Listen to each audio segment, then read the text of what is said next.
세 번째로 우리 금민 이사님 토론을 듣도록 하겠습니다. 감사합니다.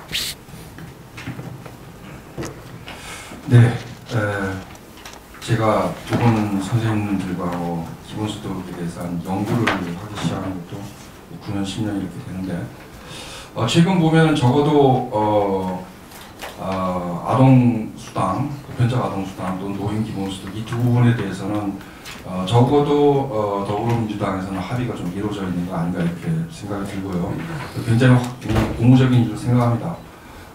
그 다음에 이제 일을 할 수 있는 근로 가능 연령에 대한 이제 문제가 남아 있는데 지금 이제 박원순 시장을 비롯해서 등등 제안은 사실은 필요의 원칙에 따른 사회수당의 확대죠. 엄격하게 얘기하면 사회 배당이 아닙니다. 이제 기본소득이 아니죠.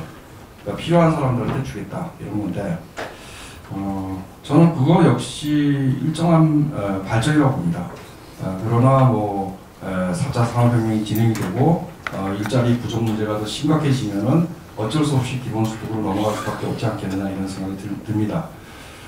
관련해서 한 가지만 더 말씀을 드리자면 어차피 지금 뭐 퍼펙트 스톰이 올지도 모른다 그러고 투자를 해서 공장지에서 일자리 만들 수 있는 시대가 아니라 그러면은 노동시간 단축에 대해서도 청년들에게 일자리를 만들어준다는 차원에서 좀 의제화해야 되는 것이다. 기본소득과 함께 노동시간 단축을 의제화하는 게 중요한 거 아니냐 이런 생각이 듭니다. 강남 선생님께서 기본소득이 포퓰리즘이 아니다. 그러니까 부정적 의미에서의 포퓰리즘이 아니다라는 것에 대해서는 충분히 말씀을 하신 것 같습니다. 기본소득이 정당성 가지고 있고 철학적 깊이도 있고 그리고 실현 가능하고 지속 가능하다는 여러 가지 근거들을 들어주셨습니다. 저는 한 가지만 더 보충을 하려고 하는데요. 포퓰리즘이 아니죠. 그런데 시민 기본권이냐 이것은 좀 더 깊은 강한 논거를 필요로 한다고 생각합니다. 이게 기본권이다 그러면요. 단순히 지금 필요한 정책이니까 채택하자라는 얘기가 아니라 이것은 기본권이다 그러면은 그것은 누구나 해야 되는 겁니다. 기본소득의 지급 액수 또는 여러 방식 이런 실현 방식을 달리할 수는 있겠지만 기본권이다 그러면은 당연히 해야 되는 거죠. 국민의 기본권이라 그러면요. 저는 개인적으로 그렇게 생각합니다. 적어도 헌법 32조 인간다운 생활을 할 권리라든지 또는 1조 민주공화국 여기에 걸리는 거 아닌가 이렇게 생각을 합니다. 그러기 위해서 좀 논거를 찾아보자라는 게 제가 오늘 보충하고 싶은 내용입니다. 기본소득의 최초의 체계적인 제안자는 토마스 페인인데요. 정남 선생님이 소개를 해주셨죠. 그의 이 토지정의 또는 농업정의 어떻게 번역을 해야 되는지는 뭐 조금씩 어감이 다른 것 같은데요. 보면은 이 사람 기본소득 자기 책을 쓸 때 자기는 바베프에 반대하기 위해서 이 책을 쓴다라고 씁니다. 그게 재판 서문에 나오는 겁니다. 바베프가 누구였느냐? 프랑스 혁명 때 나폴레옹이 처형한 사람인데요. 토지 공유제를 주장한 사람입니다. 그러니까 대토지 소유가 문제니까 다 뺏어서 공유재산으로 하자라고 주장한 사람입니다. 페인은 거기에 반대를 하죠. 그러면서 그 페인이 실제 공유를 어떻게 실현할 수 있는가에 대한 제안을 합니다. 제안은 굉장히 간단합니다. 자연적 소유와 인간이 만든 소유, 인공적 소유를 구별하는 겁니다. 자연적 소유는 모두의 것이라는 거예요. 그건 누구나 다 갖고 있는 거다. 태어날 때 미래 세대까지 포함해서 인간 모두의 것이다. 그런데 인공적 소유는 가치를 증가시킨 사람이 갖는 거다라고 본 겁니다.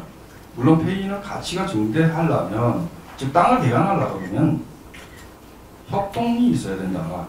그러니까 쉽게 얘기하면 인공적 소유도 그 사람 혼자의 것은 아닌 거죠.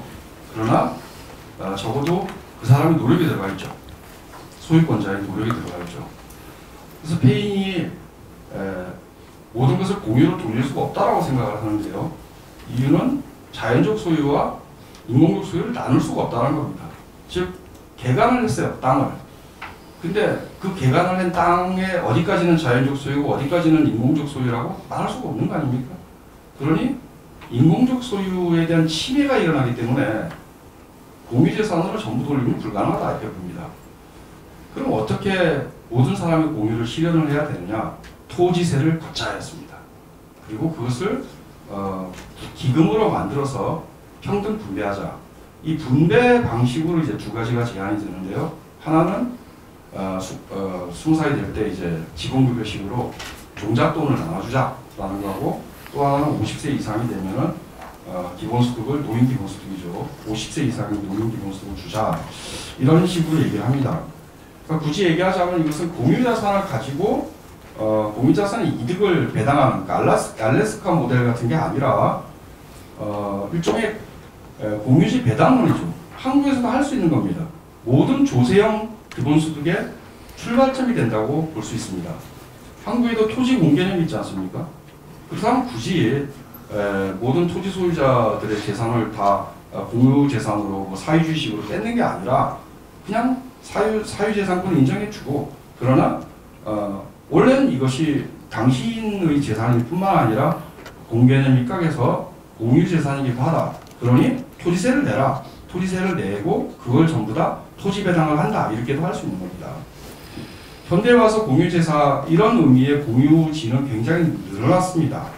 예를 들어 모든 디지털 재화, 그것은 경제적인 재화로서 어떤 배타성도 가지고 있지 않고 경합성도 가지고 있지 않습니다. 그러나 지적재산권이라는 틀 또는 플랫폼을 독점하는 어떤 이 교환 과정에서의 독점 때문에 사유재산권으로 돼 있죠. 그럼 뺏을 게 아니라 사실 허버트 사이먼이 얘기하는 것처럼 뭐 70%의 세금을 내라, 디지털세 70%뭐 이런 식으로 기금을 조성해서 그것을 n분의 1로 나누자라는 게 페인의 생각이었고, 사실상 오늘까지 조세에 입각한 기본소득의 기본적인 구조는 페인에서 크게 벗어나지 않는다라고 봅니다. 다만 4차 산업혁명, 인공지능 등의 발전과 함께 이 공유지의 범위가 지식과 제도 등등으로 넓어졌다. 과거의 토지에 불과했지만 이렇게 말씀드릴 수 있을 것 같습니다. 한 말씀만 더 드리고 마쳤으면 하는데요. 기본소득을 기본권으로 보려고 하면은 우리가 인간다운 생활을 할 권리가 있다 그럴 때 이 권리가 사실은 자원에 대한 권리까지 포함한다고 봐야 됩니다. 그리고 페인이 인간의 권리라는 책에서 그렇게 주장합니다.